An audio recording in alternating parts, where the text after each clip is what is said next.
The first item of business is general questions, and at question number 1, I call Christine Grahame. Thank you very much, Presiding Officer. To ask the Scottish Government what recent discussions it has had with NHS Borders and NHS Lothian. Cabinet Secretary Hamza Youssef. Can I say both ministers, of course, and government officials meet regularly with the leadership of all NHS boards, including NHS Lothian and NHS Borders, to discuss a range of matters, but it won't be of any surprise at all to Christine Grahame and other members that the most recent discussions have focused on the extreme winter pressures that both boards have been facing. Christine Grahame.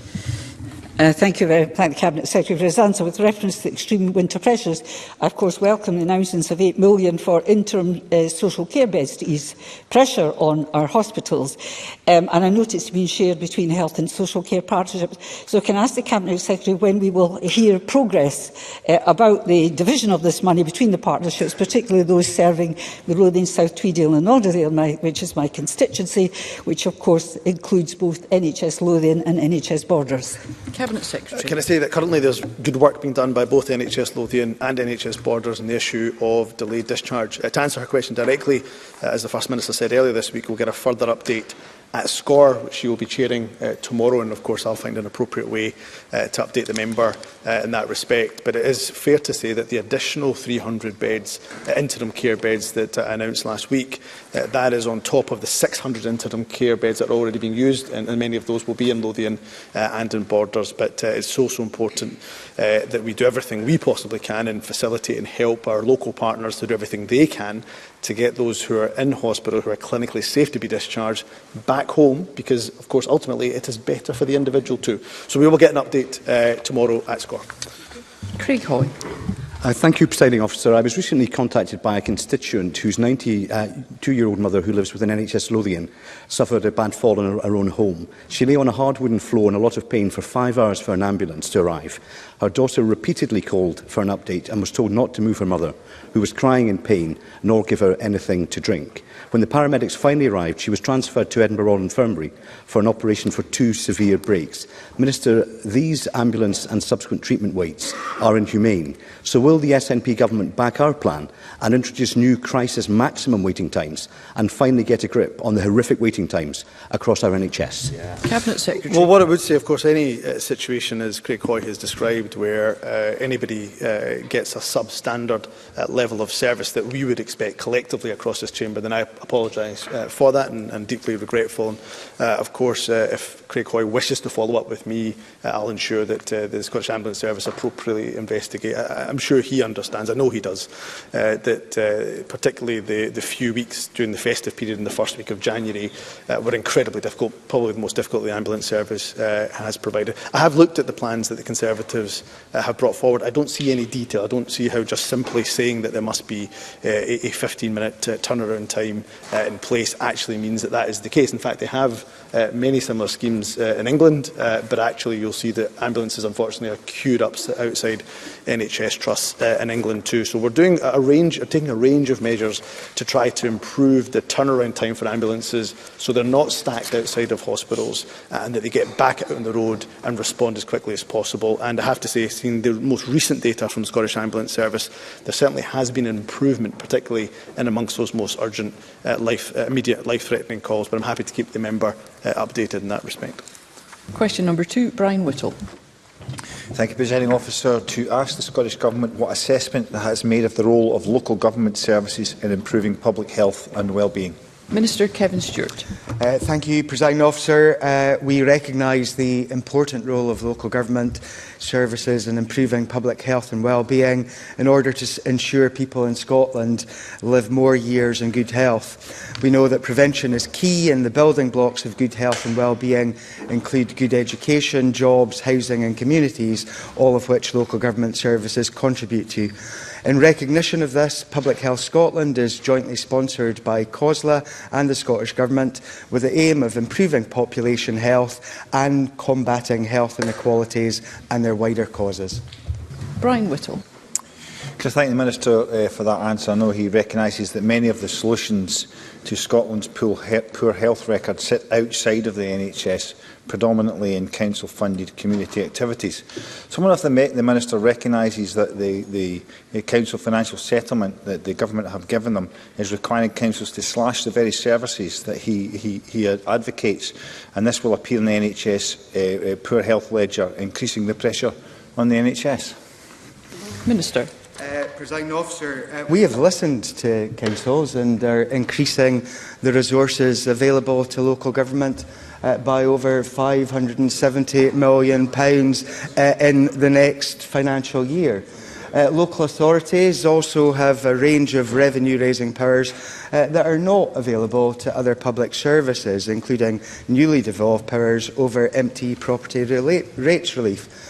I agree with Mr Whittle that it would be great if there was more money available for all of our public services, and I would ask him to do what the Scottish Government has done and appeal to the Treasury to loosen the purse strings, to stop austerity and to invest in our public services.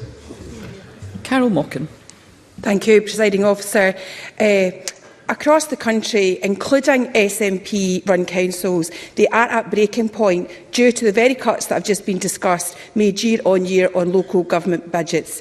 The Minister cannot seriously expect councils to continue playing their pivotal role in improving public health and wellbeing through the provision of services such as green space, sports facilities and wider support initiatives if they continue to lose money. Will the Minister therefore commit to me today to speaking to the First Minister and Finance Secretary and ask them to listen to local government leaders, including SNP leaders, who are clearly saying without support from the Scottish Government, these services, essential services, cannot be delivered. Minister. Thank you, Presiding Officer. And as I said in my answer to Mr Whittle, the Government has listened to local authorities, to local government, and that is why the resources available will increase by over £570 million in the next financial year. I would like that to be more, as would the First Minister, as would the Finance Secretary. But we work within a fixed budget. We have no borrowing powers, as Ms Mochan is well aware, and it would be far better if austerity were to go and HM Treasury were actually to provide and resource public services in Scotland and right across these islands. That would be better for all. It would lead to better outcomes for all. But unfortunately, what we have is a Tory government that seems unwilling to invest in our public services. Question number 3, Rona Mackay. Thank you, Presiding Officer. To ask the Scottish Government whether it will provide an update on the progress of the Bairns Hoose for young people within the justice system. Minister Eleanor Whittam. A national Bairns Hoose governance group has been established and extensive engagement with key partners carried out. The first national standards for Bairns Hoose will be published this spring. We are developing a phased approach to implementation and will further publish information in the coming months, along with a progress report on our Bairns Hoose project plan. We are also progressing the rollout of the Scottish Child Interview Model for joint investigative interviews, which will be a cornerstone of the Bairns Hoose approach to justice in Scotland. Rona Mackay. I thank the Minister for that answer. Can the Minister describe the benefits of the Bairns Hoose system and detail which emerging practice developments in line with other European models will be used when creating this system, as well as its collaborative approach in justice, health and children's services? Minister. Like myself, I know Rona Mackay has a keen awareness of adverse childhood experiences. The Bairns Hoose represents a child-centred approach to delivering justice, care and recovery for children who have experienced trauma. Services will be co-located, reducing the need for multiple interviews by different agencies in different locations, which we know can be re-traumatising. The national standards are based on the European Promise Quality Standards, and as recent associate members of their Bairns Hoose network, we now have access to learning from existing best practice across member countries. Alongside partners, we will continue to draw on relevant best practice emerging in Scotland, including the Scottish Child Interview Model, which continues to roll out at pace. Question number 4, Gillian Martin. Thank you, Presiding Officer. To ask the Scottish Government what it's doing to help recovery from adverse childhood experiences. Minister Kevin Stewart. Thank you, Presiding Officer. We are taking a wide range of actions to prevent and mitigate the negative impact of ACEs and trauma and support the health, well-being and resilience of all of those affected. This includes work to tackle harmful drug and alcohol use, address poverty, support mental health and reduce inequalities. The Scottish Government and COSLA have a joint ambition to develop trauma-informed and trauma-responsive workforces and services across Scotland. And since 2018, we have invested over £6 million in a national trauma training programme. Current work is underway to support the development of trauma-informed approaches and services and settings, including in education, maternity and social work, and to support care-experienced children and young people. Gillian Martin. I thank the Minister for that very comprehensive answer. I'd like to ask a further question. Many care-experienced children going into adulthood will have adverse childhood experiences and will still need support. Can the Minister outline how it's delivering on the promise and specifically how support into early adulthood is being developed? Minister. Thank you, Presiding Officer, and I welcome that question from Ms Martin. The Scottish Government is committed to addressing the intergenerational impact of adverse childhood experiences and trauma, and we're providing a range of support to parents, carers, children and families to help better prevent ACEs from happening, and there are a wide range of work. There's a wide range of work going on. The Government is committed to delivering the promise and to ensure that we do better for care-experienced young people. And we have to recognise that may involve help throughout their lives. And to show how important the Government sees the trauma-informed approach, briefly, Minister. In November, the Deputy First Minister led a valuable session with ministers on trauma awareness and how best to support those affected. Question number 5, Fulton MacGregor. Thank you, Presiding Officer. To ask the Scottish Government what recent discussions it has had with North Lanarkshire Council regarding a new build Gartcosh Primary. Cabinet Secretary Shirley-Ann Somerville. We have been in regular contact with North Lanarkshire Council regarding a replacement for Gartcosh Primary School. Fulton MacGregor. I thank the Cabinet Secretary for that response. I was delighted to hear the news last week, indeed just a day or so after I lodged this question, that NLC have now identified land in Gartcosh on which to build the school. I fully welcome this statement from the Council and agree with them that it is a major step forward. The question of a new school has been around for some time and it really needs to happen at the earliest opportunity. The current Gartcosh Primary is 110 years old this year and is not fit for modern teaching. In addition, following massive growth in the population in the local area, please. It is very much not able to deal with the current or future capacity. Sorry, Presiding Officer. That said, teachers, pupils and the Parent Council are doing excellent work at the school, and against these challenging circumstances... Mr MacGregor, can I have a question, please? Yes. Would the Cabinet Secretary join me in praising the work of the school community, and will she commit to working with me and North Lanarkshire Council to ensure that the new build that this community so richly Thank you, deserves Mr MacGregor. is delivered in Cabinet as quick a time as Secretary. possible? Thank you, Presiding Officer, and assure we all appreciate Fulton MacGregor's enthusiasm and passion for an issue which he has been working on for some time. And I would very much like to take this opportunity to praise the continued work of Mr MacGregor and also the continued work of Gartcosh School community. My officials will absolutely keep in close contact with the Council to ensure that a new build at Gartcosh Primary is delivered as soon as possible. Question number 6, Ariane Burgess. To ask the Scottish Government what recent engagement it has had with community housing enablers such as the Communities Housing Trust in the Highlands and Islands region to support the delivery of its commitments regarding rural homes. Cabinet Secretary Shona Robertson. The Scottish Government regularly meets with community housing enablers. In September, I met with the Community Housing Trust and South of Scotland Community Housing and recognised the vital work carried out by these organisations in supporting communities to deliver more affordable homes in rural and island communities, and I'm keen for that to continue. We've also been giving consideration to the funding arrangements of Community Housing Trust to ensure they can continue to support the delivery of rural homes as part of our work to develop a remote, rural and island housing action plan. Ariane Burgess. I thank the Cabinet Secretary for that response. The Butte House Agreement commits the Scottish Government to ensuring community housing trusts are adequately funded so that they can support the delivery of our enhanced rural home building plans.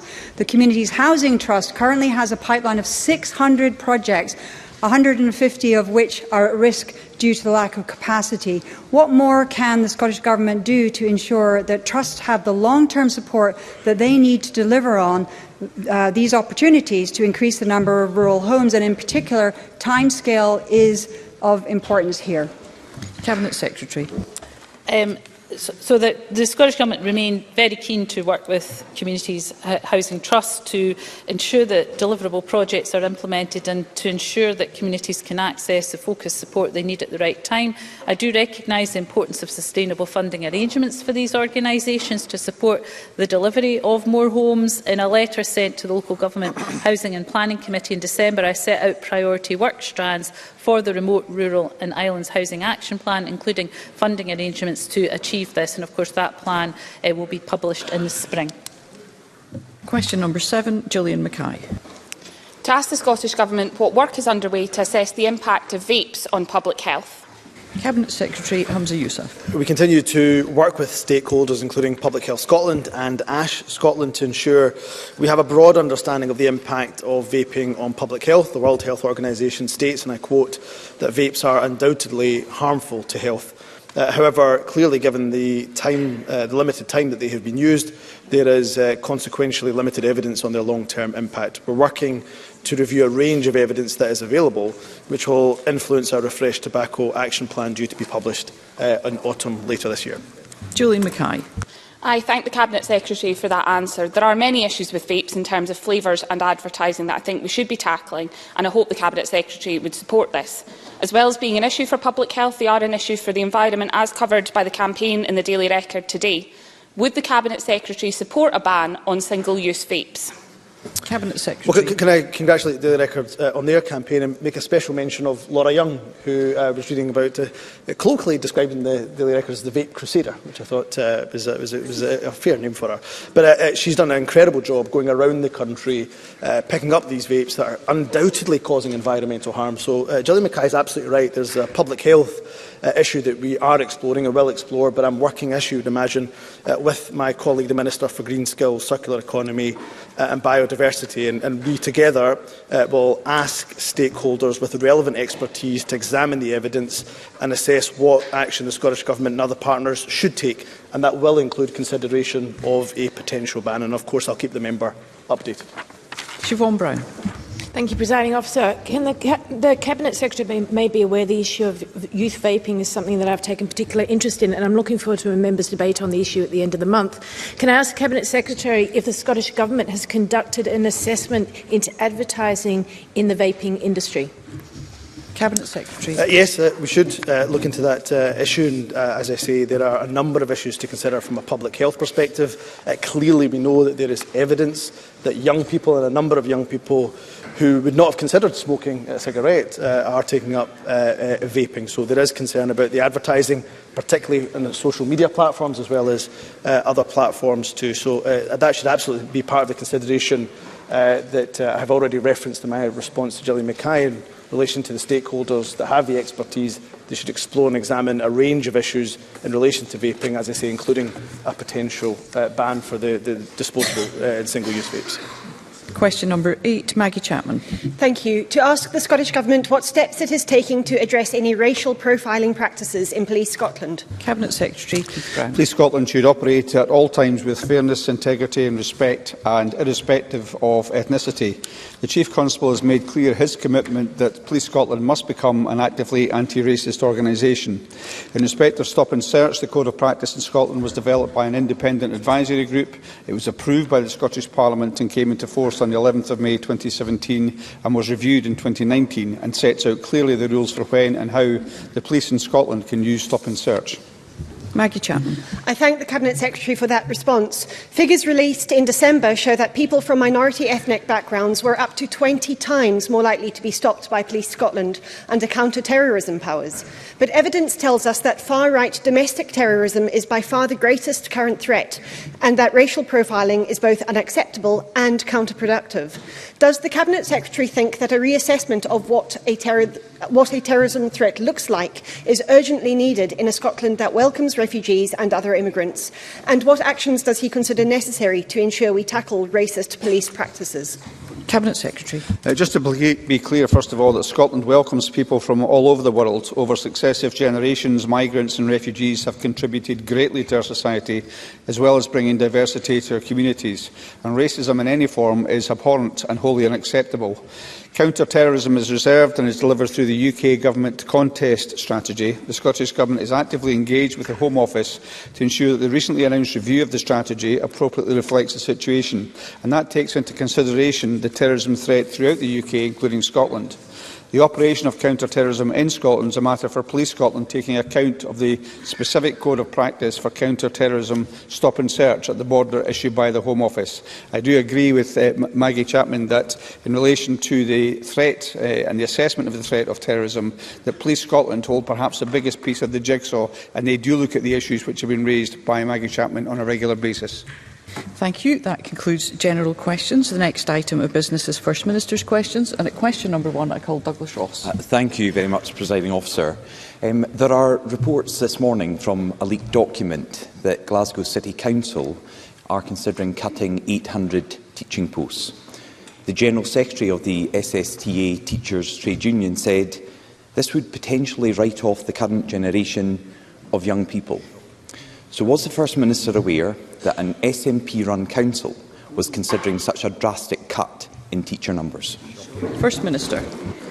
Firstly, Presiding Officer, this of course is that time of year when we get lots of reports about savings options that different councils are considering, and opposition parties quite understandably make hay with that, but very often these proposals do not proceed. And I think the official report of this Parliament will be littered with examples of what I've just spoken about.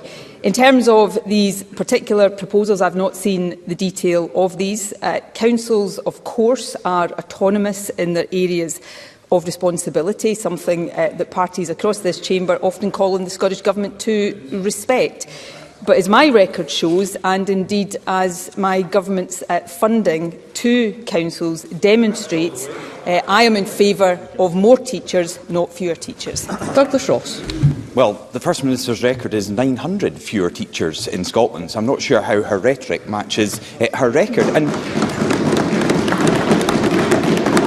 she's saying, I'm standing here making hay. No, I'm not. I'm deeply worried that one of the biggest councils in Scotland is considering 800 teachers being lost. If Glasgow City Council went ahead with that, it would reduce school staff by 15%. 1 in 7 teachers in Glasgow would be lost. And we've heard reports that SNP-run East Ayrshire Council is also considering cutting teachers. East Renfrewshire is contemplating very serious cuts to education. This is what happens when the SNP don't properly fund councils. It wastes taxpayers' money on ferries that don't float and other pet projects instead of providing Scottish education and Scottish schools with the support they need. So will the First Minister tell us, if she's listening to the questions, will the First Minister tell us, as a result of her budget choices and costly mistakes, how many teachers are going to lose their jobs in Scotland? First Minister. Well, I'll come on to my government's budget choices in a moment, but let me issue, with the greatest respect to Douglas Ross, I'll answer the questions. Let's hear the First Minister, please. And I'll answer the questions fully. But firstly, on the general issue, I know, and we've seen this week, that Douglas Ross favours riding roughshod over the decisions and powers of democratically elected institutions. I, on the other hand, thank you, respect the autonomy of democratically elected institutions. But to come to budget choices, let me set out the budget choices of this government. In this financial year, 2022-23, this government provided £145 million of additional funding to local authorities to employ up to 2,400 more teachers and 500 more classroom assistants. That funding, of course, is being protected in the budget that we have put forward for the next financial year. And of course, overall, we are increasing the resources available to councils by over £570 million. That's a real terms increase of £160.6 million. So there's the budget choices of this government, presiding officer. Had we followed the advice, of course, of the Conservatives, we wouldn't be able to do all of that because we'd have cut taxes for the very richest people in the country. Douglas Ross.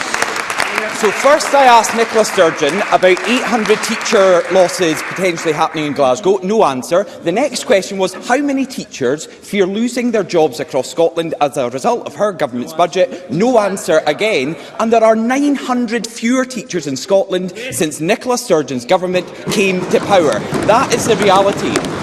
But let's just look at quotes about the First Minister's budget. This is from SNP councillor Shona Morrison, the leader of the council umbrella group COSLA. SNP councillor Shona Morrison said this: "The reality of this situation is that, yet again, the essential services councils deliver has not been prioritised by the Scottish Government." The Scottish Government. That is the reality that councils and councillors, including SNP councillors, are facing across Scotland. But let's remember, more than 6 years ago, Nicola Sturgeon made bold promises about education, that it would be her #1 priority. She claimed her government would close the attainment gap completely.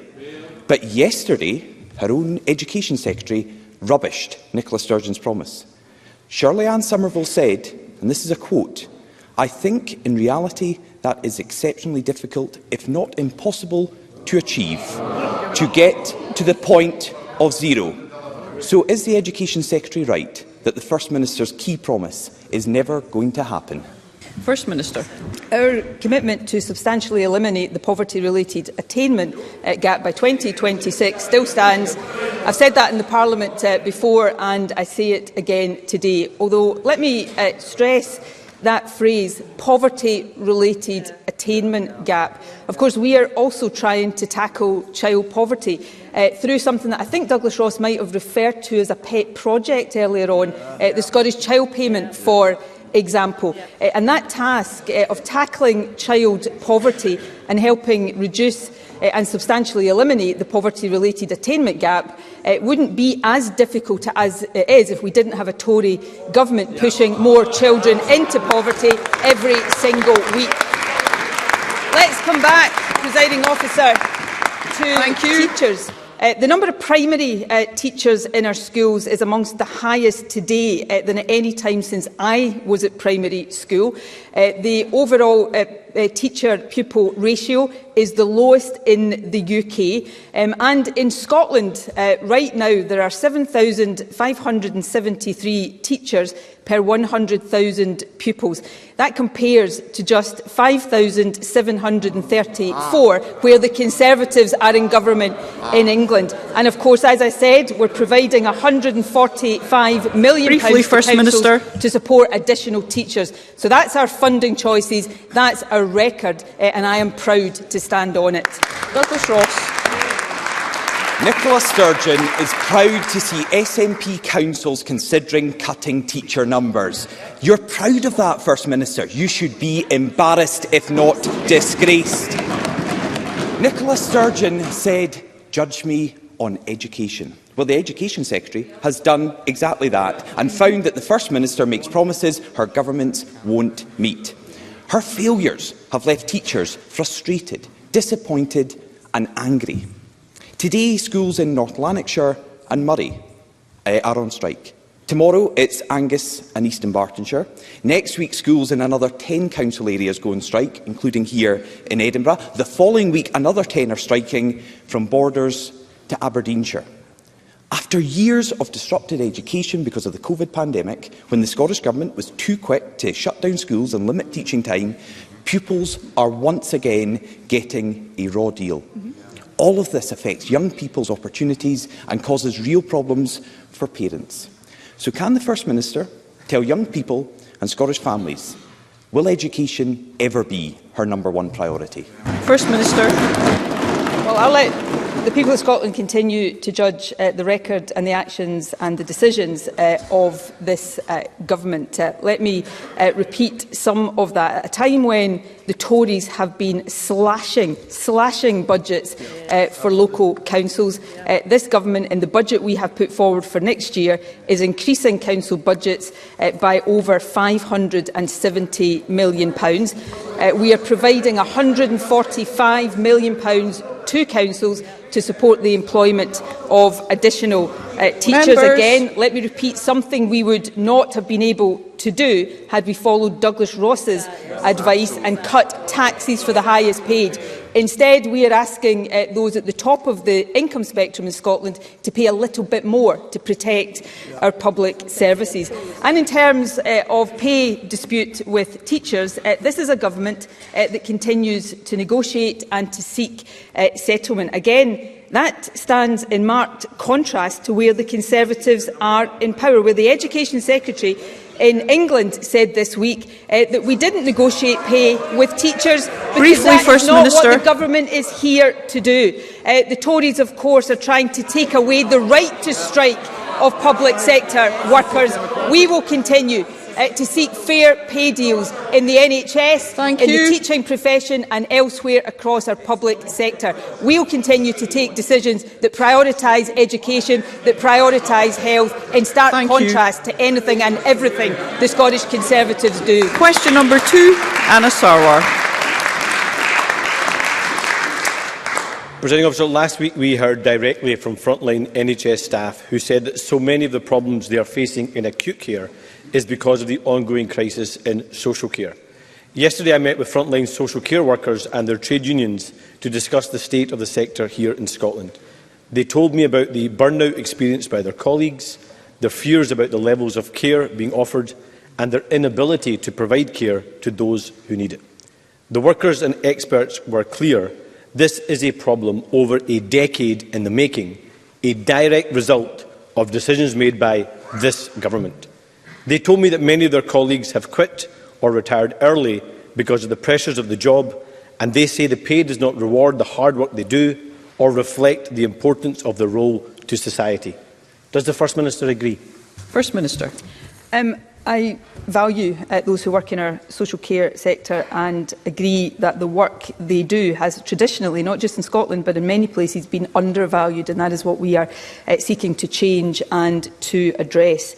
I also agree that some of the pressures in acute and emergency care and some of the pressures in our hospitals could be alleviated by reform and increasing further the capacity in social care, which is why so much of what we speak about is directed at exactly that. That's why just last week, for example, the Health Secretary announced additional funding to secure additional interim care home beds. £1.7 billion has been provided for social care and integration in the past year. We are progressing our commitment to increase spend in social care by 25% by the end of this Parliament, which of course will be an increase of over £840 million. So we continue to take these actions. In terms of wages, we are providing £100 million of additional funding to uplift pay from April this year, having already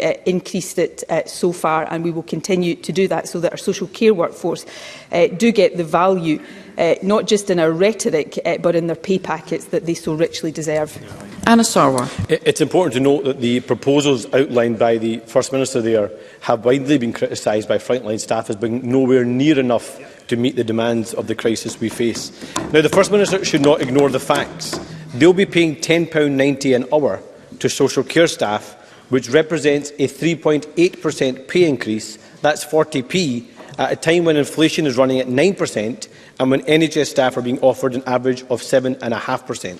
This in the context of a First Minister who said they would reward social care staff who put their lives on the line to get us through the pandemic. But 40 pence more in the midst of a cost of living crisis doesn't feel like much of a reward to these workers, and it's not going to address the ongoing workforce crisis. So why can't the First Minister see there is no solution to the NHS crisis without a solution to the social care crisis? 71% of care at home services are reporting vacancies, and 75% of care homes are reporting vacancies. We heard yesterday that staff are leaving to work in Sainsbury's, Costa and Lidl because they are getting better pay and better conditions. So will the First Minister finally commit to an immediate pay increase to £12 an hour, rising to £15 for social care workers across Scotland?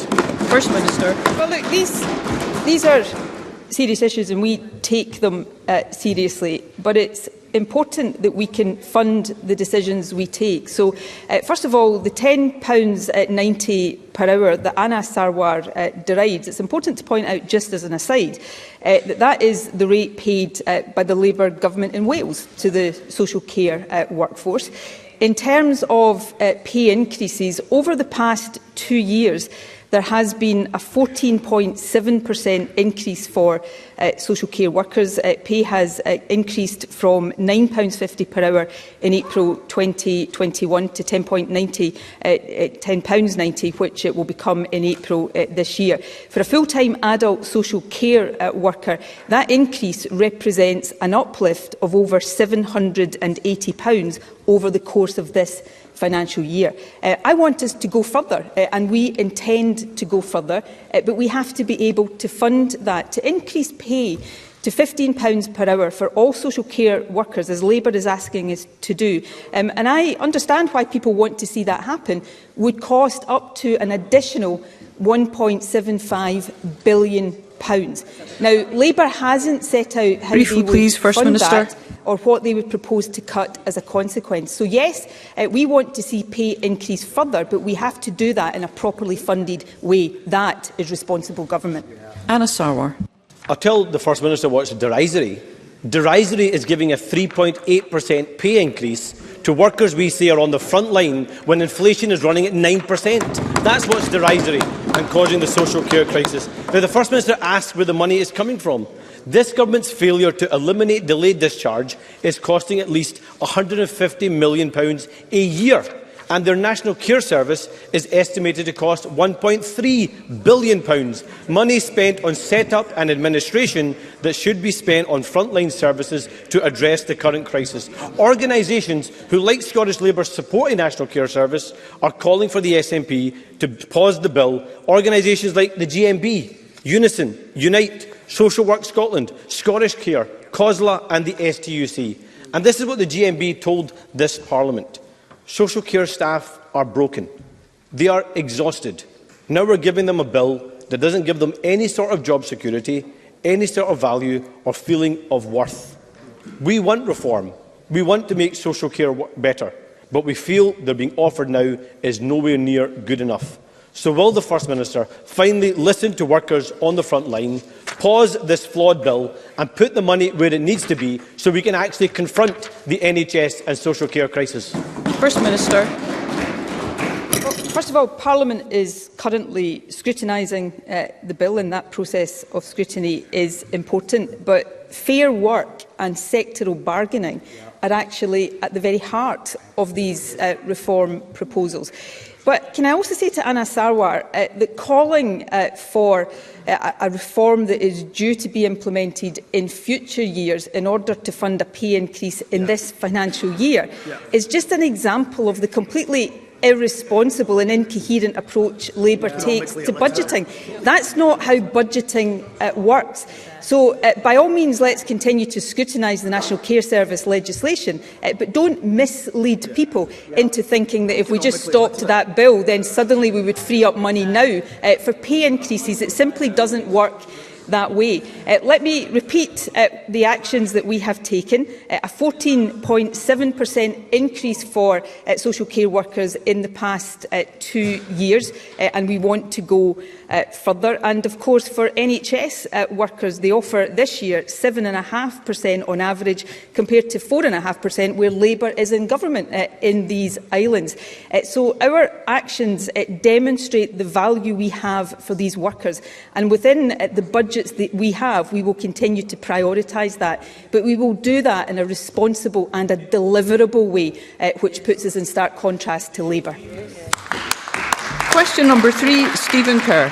Thank you, Presiding Officer. To ask the First Minister what steps the Scottish Government has taken to bring the strike action by teachers to an end. First Minister. Well, as I think we have demonstrated, not least in the NHS, we are... We will briefly suspend business.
Thank you. We'll go back to question number 3, and I would ask Mr Kerr if you would repeat your initial question. Mr Kerr, thank you. Thank you, Presiding Officer.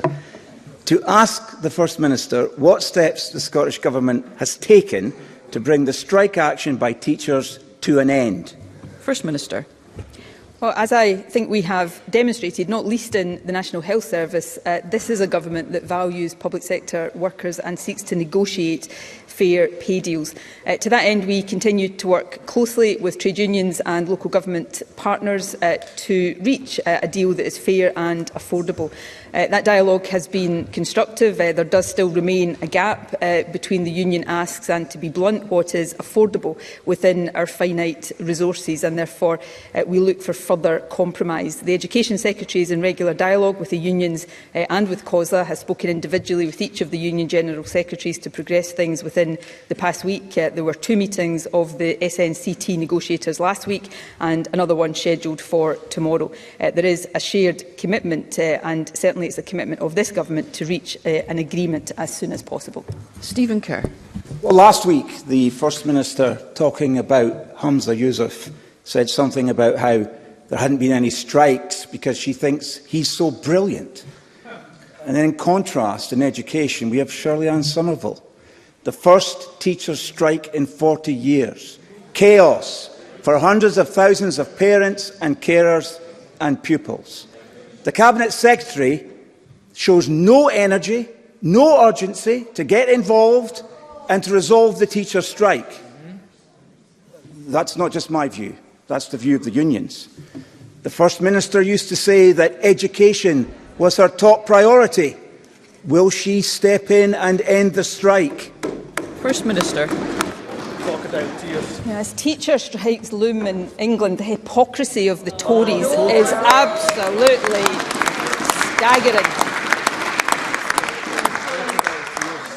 Shirley-Ann Somerville will continue to do everything possible to reach an agreement with COSLA and our teaching unions to deliver a fair pay increase for teachers. Over the past few years, teachers have already had a 21% pay increase, demonstrating the value we attach to what they do. Teachers in Scotland, I think, are the highest paid on average of any of the teaching professions across the UK, so we will continue to seek a fair settlement. But the hypocrisy really is staggering, because Stephen Kerr talks about the efforts Gillian Somerville is making, and she is making strenuous efforts. The Tory Education Secretary in England, just in the last few days, said this, that we didn't negotiate pay with teaching unions because that is not what we are here to do. So in Scotland, they demand that the Education Secretary resolves it. In England, of course, the Tories simply wash their hands and dig their heels in, because they don't value public sector workers. They want to take away the right to strike of public sector workers. This government does value all of our public sector workers. Question number 4, Stephanie Callaghan. To ask the First Minister what the Scottish Government's response is to the report Closing the Accountability Gap, published by the National Autistic Society Scotland. We welcome the survey by the National Autistic Society and Scottish Autism. It adds to the diverse range of views we have from autistic people, people with a learning disability and other neurodivergent groups on a learning disability, autism and neurodiversity commissioner. The survey highlights areas where autistic people feel they need better support, including around mental health and education. We have recognised the need for additional work on mental health and have been working closely with autistic adults and adults with a learning disability on this. We're committed to bringing forward a consultation later this year on the learning disability, autism and neurodiversity bill, including the creation of a commissioner. Stephanie Callaghan. I thank the First Minister for her answer. The National Autistic Society and Scottish Autism surveyed over 1,200 autistic people, families and professionals, and 96% of them did support the creation, and it would be a world first, of a Scottish Commissioner for autistic people and learning disabled people. Does the First Minister agree that while we already have sound laws and strategies in place, we really do need that focus of a Commissioner to champion, promote and protect the rights of people in these groups and to ensure that individuals are supported to reach their full potential? First Minister. Yes, I do agree with that. The Learning Disability, Autism and Neurodiversity Bill will extend further than autism and include people with a learning disability and potentially a wider range of neurodivergent conditions. However, from our scoping work with a range of stakeholders, we understand that even within the autism community there are a range of views on how this is best taken forward, which is why we're establishing a lived experience panel to work closely with us to co-design key elements of the bill's development. This will include delivering a consultation paper later this year to provide an opportunity for people across Scotland to express their views, including on the potential role and duties of a Commissioner. Question number 5, Sue Webber. Thank you. To ask the First Minister what progress the Scottish Government has made, including the reported backlog of people waiting for key diagnostic tests. First Minister. There is a range of work being taken forward by NHS boards to increase capacity, workforce and activity for diagnostics, including the use of 7 mobile MRI and 5 mobile CT scanners to provide additional activity. I am conscious that the Conservatives claimed this weekend that there were 5-year waits for diagnostic tests. They described that as, and I'm quoting, scarcely believable. There is, of course, a reason for that, and that is because it was simply untrue. NHS Grahame have pointed out that the Tories have misrepresented data they received in an FOI response. It is routine for patients who have been treated for forms of cancer or received neurosurgical care to have pre-planned and scheduled scans in future years to monitor their progress and condition after treatment. These are not diagnostic tests prior to treatment, as the Conservatives claimed. Clearly, our NHS is wrestling with a number of very significant pressures right now, but it does no service to anyone for the Conservatives to distort figures and mislead the public. Sue Webber. Thank you, First Minister. One Health Board has taken the decision to reduce its endoscopic capacity by 3,500 procedures over the next 12 months. This means there are 35 people living with undiagnosed cancer. Because of these Scottish Government cuts, rather than being able to increase their diagnostic endoscopic services to meet the demand, they are being forced to cut the service.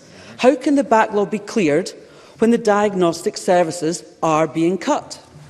First Minister. There are no cuts to National Health Service budgets. On the contrary, we are proposing a £1 billion increase to the budget of the National Health Service next year. Again, something that wouldn't have been possible had we taken Tory advice to cut taxes for the richest people in our society. And within that, capacity for diagnostic tests is being increased because everybody recognises that the earliest possible diagnosis, especially for cancer, is vital. So we continue to build up capacity and continue to support the NHS to fully recover from COVID. Jackie Bailey. A woman in my constituency has waited a year since her initial smear test, which reported an abnormality, to receive an appointment for a follow-up colposcopy. The appointments offered to her in December and then January have now both been cancelled. And she is not alone, because waiting times for colposcopies are going up, not down, and women's health is at risk. Will the First Minister prioritise action on women's health and ensure that women are not put through the emotional turmoil of having to wait a minute longer than they need for urgent diagnostic tests? First Minister.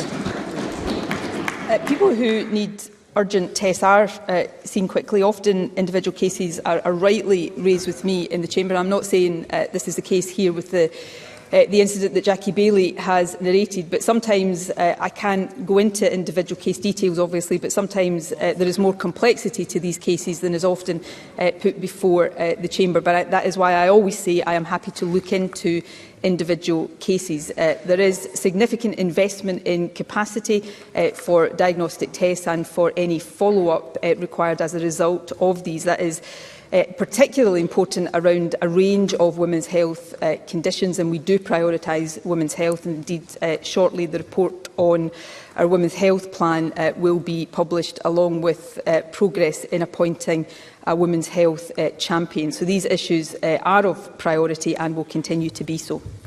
Question number 6, Kenneth Gibson. Thank you, Presiding Officer.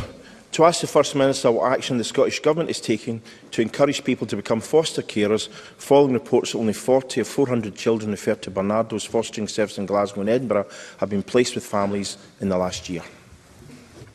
First Minister. As part of keeping the promise, we are committed to ensuring that children and young people who are looked after away from their own families and homes are provided with caring and loving foster families. Although responsibility for recruiting sufficient foster carers lies with local authorities, we are aware that the pandemic and cost of living crisis has put additional pressure on foster carer capacity. That's compounded by some of the wider pressures facing the social work sector, of course, and we're determined to address this. That's why we're working with key national and local partners, including the third sector, to identify action we can take collectively now and in the future to improve the situation. The Scottish Government also provides £145,000 each year to the fostering network to raise the profile of foster caring and encourage the recruitment of new carers, as well as providing wider advice and support. Kenneth Gibson. I thank the First Minister for that response and our continued commitment to the promise. Unfortunately, 691 children and young people are waiting for foster care, up from 461 in 12 months. Many Scots have welcomed Ukrainian families fleeing war over the last year, partly due to Scotland's call for a volunteers campaign. Will the First Minister consider launching a renewed drive to encourage more potential foster carers to come forward and help ensure that children and young people waiting to be fostered can be placed in safe, stable and loving homes as soon as possible? First Minister. Yes, we will give consideration to that. Let me take the opportunity to thank all the people and families who have opened up their home to Ukrainian families over the past months. That's testimony to the welcoming nature of people who call Scotland home. There are, of course, very important differences between supporting Ukrainian families and fostering children who may have very complex need and require day-to-day caregiving, including, for example, supporting contact with their birth families. However, I would encourage anyone thinking about fostering to speak to their local authority or a fostering organisation. Fostering brings great benefits to children, obviously, and that is the most important consideration, but also to foster families. And certainly we will consider all options which may have the potential to improve the lives of children with care experience. And I'll ask officials to work with stakeholders and caregivers to consider the possibility of a national communications campaign and its potential to help recruit more foster carers. Thank you. We move to constituency and general supplementaries, and I call Fulton MacGregor. Thank you, Presiding Officer. A report from Nourish Scotland has reportedly uncovered a dignity gap relating to the cost of living crisis for Scotland's most hard-pressed families. The research explains how many families have been compelled to select the cheapest food and drink available rather than the products they would prefer to choose but can't afford, which is described as a dignity gap. Does the First Minister share my view that it's disgraceful that families living in a country of such abundant wealth are forced to make such sacrifices? First Minister. Yes, I do share those concerns. The cost of living crisis is, of course, affecting everyone, but it is having a disproportionate effect on those already living in poverty. That's why the Government is taking the range of action that we are taking here, including, for example, the Scottish Child Payment. But I would call on the UK Government to provide more help to those most in need, and to do so urgently. Pam Gossel. Thank you, Presiding Officer. I have been raising the case of Ellie Wilson, who became a victim of rape while studying at Glasgow University. Ellie survived this ordeal, but she was shocked to discover that the perpetrator had been allowed to transfer to another university, despite being under investigation for rape at the time. And it has since been discovered that there is no national guidance for how universities should deal with sexual assault cases. Will the First Minister agree to sort this urgently so that no other victim has to suffer this ordeal? First Minister. Well, obviously I am aware of this case and its extremely serious implications, and we do take all of that serious and will give consideration to any further action that the Government needs to take to address some of the issues raised here. Emily's Test, of course, is an important initiative that the Government worked with universities on and encourage universities to take very seriously, but there are clearly serious issues raised here that we need to reflect further on, and I can give an assurance that the Government will do so. Claire Baker. Thank you. The publication of the Health Foundation's report this week is grim reading. It lays bare the extent of health inequalities across Scotland, from a growing gap in life expectancy between the richest and the poorest to a widening gap in infant mortality between the advantaged and disadvantaged. It is a similar story across the UK, but it's one that is amplified in Scotland. These chasms have widened while we've had 13 years of Tory government, but it is a reflection on the SNP government that Scotland's inequalities remain greater. Can the First Minister respond to the Health Foundation's comments that understanding the causes is not enough, a radical shift in approach is needed, and without action, Scotland's most deprived communities are likely to continue suffering from poor quality of life and die younger? First Minister. Yes, I do agree with that, and I agree with those comments of the Health Foundation. These are not new or even recent challenges in Scotland, but it is vital that we do more and as much as possible to tackle them. Tackling health inequalities is a major concern for governments and communities right across the world, and Scotland faces the same challenges as many other countries. But it is important that we act in a preventative way as much as possible, which is why the Government is doing so much as we can, within our powers and resources to tackle poverty, because that, of course, is the route to tackling health and other inequalities. So we will continue to take a range of actions and call on the UK Government to step up as well. Willie Rennie. Last evening I watched a social media video of one female pupil attacking another at Wade Academy in my constituency. To be frank, I wish I hadn't. I can't get it out of my head. It was an ugly scene. Earlier this year, Heather Hughes, the then President of the EIS, warned about increasing violence in our schools. I'm supporting staff, the Council and the school locally, but what action is the Government taking across the country? First Minister. Can I thank Willie Rennie for raising this issue? I've not seen the video that he raises here today, although I will watch it if it is available, because I think it is important that we do have a full understanding of issues like this. Violence is never acceptable, and the safety of pupils and staff is paramount. Obviously, I can't comment further today on the specifics of the case at Wade Academy, but I am very clear that violence towards anyone is unacceptable. I asked the Education Secretary to meet with the COSLA spokesperson for children and young people to discuss what further support to local authorities is required and what further support we can provide. They met on the 2nd of December and discussed a continued commitment to work together in partnership through the Scottish Advisory Group on relationships and behaviour in schools, and to use the behaviour in Scottish schools research as the national evidence base to inform future policy on relationships and behaviour in school. We're also investing an additional £15 million this year to enhance capacity in education authorities and schools to respond effectively to the needs of children and young people. So we will continue to consider fully what additional steps we can take to support councils in making it very clear that violence is unacceptable and taking action to support children, young people and teachers who may face such violence. Natalie Dawn. Thank you, Presiding Officer. Research from the Work Foundation at Lancaster University has found that unless delayed or amended, the UK Government's retained EU law bill will put the rights and protection of more than 8.6 million UK workers at risk, with women accounting for around 6 million of those who will be most affected. Can the First Minister advise what assessment the Scottish Government has made of the impact which this bill will have on workers in Scotland, and in particular women in the Scottish workforce? And can she provide any information about what assessment has been made as to the impact which this bill could have on devolved responsibilities? First Minister.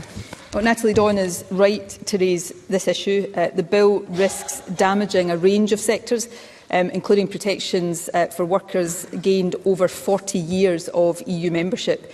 Unison describe it as, and I'm quoting, an attack on working women, and indeed the fact that the bill was promoted previously by Jacob Rees-Mogg when he was in government and is supported by hard Brexiteers, I think is evidence of the race to the bottom ideology that lies behind these proposals. This Parliament, of course, has called for the bill to be scrapped, and if the UK Government had any respect for devolution, which I think is now obvious it doesn't, that is exactly what would happen. If this bill proceeds, and we will continue to argue against it as hard as we can, we will do everything possible to limit the damage to Scotland. But of course, by giving UK ministers the power to legislate in devolved matters without the consent of this chamber, it's yet another example of the growing threat and the very, very real threat this UK Government now poses to the Scottish Parliament. Russell Finlay. Thank you. 18 months ago, I asked Nicola Sturgeon about the malicious prosecution of innocent men in Scotland. Taxpayers have been hit with a £24 million compensation bill. Today, that figure has risen to more than double, £51 million, with every penny taken from frontline services. Now, a police officer who abused his power has resigned. A sheriff who abused his power will also resign. The First Minister and her Justice Secretary have gone silent on a scandal that contaminates Scottish justice. And I would like to ask Nicola Sturgeon, what does it take for anyone to be held to account in SNP-run Scotland? First Minister. I think Russell Finlay kind of exposed the motive behind this question in his last few words there. These, of course, are issues that flow from decisions taken independently by the Crown Office, and the Crown Office is independent on all decisions relating to prosecutions. There have been court proceedings live on these issues, and of course ministers can't comment while court proceedings are live, and the Tories would be amongst the first to criticise us if we did. And there is also, of course, a commitment to a full inquiry into all of this as soon as it is possible to do that, in order that there can be full scrutiny and, where appropriate, full accountability. Pam Duncan-Clancy. Thank you, Presiding Officer.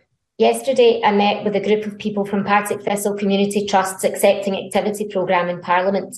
They support homeless people, refugees and asylum seekers and people living with mental ill health every day. They told me that the project has been a lifeline, and to quote their late friend, they said, "It is often the reason they believe in the goodness of others." They also told me that they're facing unprecedented costs for their energy costs and worried they will no longer be able to provide the support they do without further support. So I ask whether there is anything the First Minister can do and whether she'd work with me to help them. First Minister.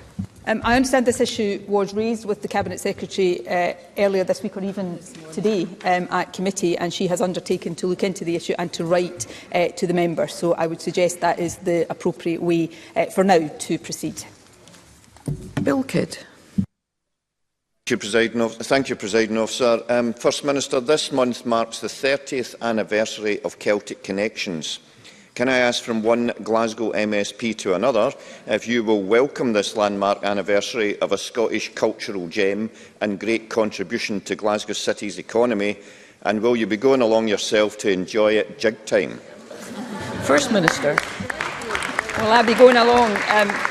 If I get the opportunity, I will certainly relish it. But as a citizen of the great city of Glasgow myself, I am very pleased that Celtic Connections is back for its first full live run since 2020, showcasing 2,100 musicians from around the world at more than 300 events across multiple genres of music. I'm delighted that the Scottish Government continues to support the festival through our Expo Fund. And let me take the opportunity to congratulate Celtic Connections on the 30th anniversary of a festival that has grown to become a cornerstone in Scotland's annual cultural calendar and that continues to raise Glasgow's profile worldwide as an exciting, cosmopolitan, welcoming city. I do hope I get the opportunity to sample some of its delights this year, but I was, I believe, at some events in its founding year 30 years ago, which perhaps says something about my age that I would rather have left unsaid. And Maurice Golden. Thank you, Presiding Officer. Around lunchtime last Saturday, a car smashed into a property just off the A90 near Dundee. It's a road that just about every driver in Scotland will travel on at some point, and this was the 10th crash at the same spot in just 6 years, according to the Courier. The owners of the property live in fear their grandchildren out playing in the garden could be seriously injured or even killed. I raised this issue 2 years ago, but no remedial action has taken place. So will the First Minister now treat this as a matter of urgency? First Minister. Well, obviously the crash last weekend was extremely serious, and my thoughts, of course, are with all who were involved in that. It's important that any appropriate investigations into that are allowed to take their course and that we reflect on the findings of any of that. When we've had the opportunity to do that, I will undertake to have the Transport Minister write directly to the member with any further steps that require to be taken. Thank you. That concludes First Minister's questions. Point of order, Liam Kerr. Very grateful, Presiding Officer. On Tuesday, the 15th of November, in relation to the misleading claim that Scotland had 25% of offshore wind potential, I asked Minister Lorna Slater, when did ministers first become aware that they were using a figure that hadn't been properly sourced? She responded, ministers became aware of the issue on Tuesday, the 8th of November. On Thursday, the 17th of November, I raised a point of order that Minister Slater appeared to have misled Parliament in her assertion, and I reminded her of the Ministerial Code at section 1.3c, which requires the correcting of the record. I stated... Mr Kerr, if you could just give me a moment, can I ask members who are leaving the chamber to do so quietly? And can I ask members who are conducting a conversation in the chamber to please conduct such conversations elsewhere? Thank you. Mr Kerr. I'm very grateful, Presiding Officer, and I'm slightly stunned to see the Minister in question actually leaving the chamber as I'm speaking. But I stated at the time, 17th of November, that the utter disregard by certain ministers in not abiding by the processes and codes risks bringing this Parliament into disrepute and risks undermining your position as Presiding Officer. Presiding Officer, the record remains uncorrected by Minister Slater, or indeed, to the best of my knowledge, any of the other ministers who have deployed the statistic. Now, Presiding Officer, last Monday, 16th of January, Minister Michael Matheson was asked at the Scottish Affairs Committee in relation to the claim that Scotland had 25% of Europe's offshore wind potential when he became aware that the figure was inaccurate. He said, if I recall correctly, sometime back in September. Presiding Officer, both statements cannot simultaneously be true. Either Ms Slater has misled this place, or Mr Matheson has misled the House of Commons. Presiding Officer, since ignoring and disrespecting the Ministerial Code is clearly endemic amongst this government, and none of them feel any obligation to do anything about it, or indeed listen to points of order, I wonder if you might request that Minister Slater appear before this Parliament to give a statement as to why she apparently misled Parliament, why she and her colleagues feel it unnecessary to abide by our codes, and perhaps, finally, to give an honest and accurate answer to my original question. I thank the member for his point of order. As the member will be aware, I've dealt with related matters before, and I will repeat that matters in relation to the Ministerial Code are a matter for the Scottish Government. The Parliament, as all members know, has a corrections mechanism which enables any member to request a correction to any factual inaccuracy that may have been contained in a contribution during our proceedings. And as a matter of courtesy and respect, I do expect that all members should be accurate in their contributions and should seek to remedy any factual inaccuracies, whether through the corrections mechanism or other methods, at the earliest possible opportunity. But all members, we will suspend the meeting briefly.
Thank you. We will resume. All members are aware that it's not the role of the presiding officer to make rulings on the accuracy of contributions. Rather, it is a matter for each member as to whether they consider their contributions to have been accurate. But if a member is dissatisfied with information that's been provided to the Minister, it remains open to them to pursue this issue through all the avenues that are available to members. And Mr Kerr asked if I could call the Minister to make a statement to the Chamber. That is not something that is within my power, but the member, in seeking a ministerial statement, may wish to raise this matter with their business manager, who can raise it in the Bureau. We will now move on to point of order, Edward Mountain. Thank you, Presiding Officer. I don't do this lightly, and I realise that there have been some delay getting to this point. However, Presiding Officer, in response to my topical question on the 6th of December last year, the Minister for Business, Trade, Tourism and Enterprise, Ivan Mackay, assured this Parliament that the budget and completion timescales for vessels 801 and 802 were on target. Now, Presiding Officer, I visited the shipyard just 4 days prior to asking that question and met with the Chief Executive. He was clear the budget would be exceeded and that 802 would not be delivered on time. I have the notes of my visits available should these be required. Ivan Mackay's answers to my topical questions baffled me, as it appeared that it was more than a political non-answer, which we can often expect. Subsequent FOIs reveal email exchanges between CMAL and Ferguson Marine showing that they both knew of the problems prior to my questions being asked. So that begs the question, was the Minister aware before he answered my topical question that there were indeed further delays and expenses relating to hulls 801 and 802? Presiding Officer, through an FOI, I obtained Ivan Mackay's briefing notes. Mr Mountain, might I ask what your point of order is? I am coming... The point of order, Presiding Officer, if I can just finish this sentence and if I may then come back to it. Presiding Officer, I obtained through the FOI Ivan Mackay's briefing notes that were prepared by his staff in order to allow him to answer my questions. And I can only assume he read those. And it was clear in those briefing notes that he was aware of the delay to 801, 802 and the extension to the cost of the budget. Now, Presiding Officer, I know it is disrespectful and unacceptable to suggest somebody has lied or misled the Parliament, so I will not. But it is clear and unambiguous evidence that I have got here that his response was at best a misrepresentation of the facts or worse, plainly untruthful. Therefore, Presiding Officer, I seek your guidance on how members of this Parliament can hold the government to account if it takes numerous FOIs to prove that a minister has clearly been uneconomical with the truth.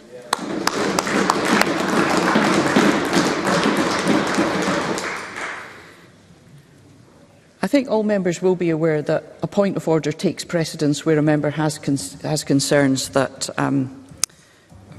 proceedings haven't taken place in a proper way.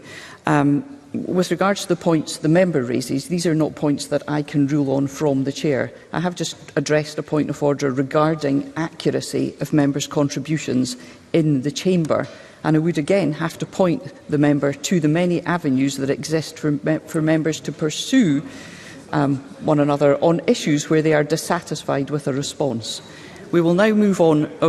Point of order, Alex Cole-Hamilton. Thank you very much, Presiding Officer. On the basis of what you just said, I'll withdraw my point of order on this occasion. Thank you. We will now move on to members' business. Hello.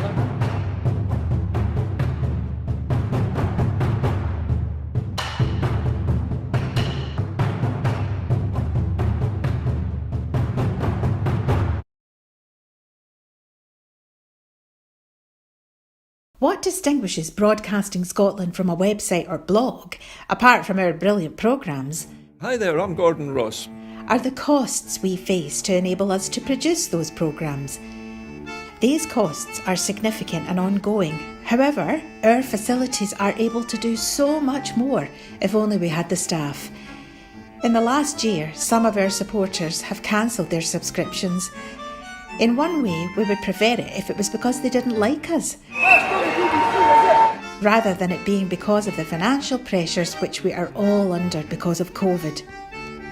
The really positive outcome of our fundraiser is that at a time of economic challenge in Scotland, we will use your donations to create jobs and in a small way contribute to improving the Scottish economy. If you want us to be Scotland's independent broadcaster, able to provide an alternative mainstream television platform, then please support us. Scotland is going to be an independent country. Just imagine what we could do if we had even 1% of the BBC Scotland Channel's budget. Imagine. And then please consider turning your imagination into reality.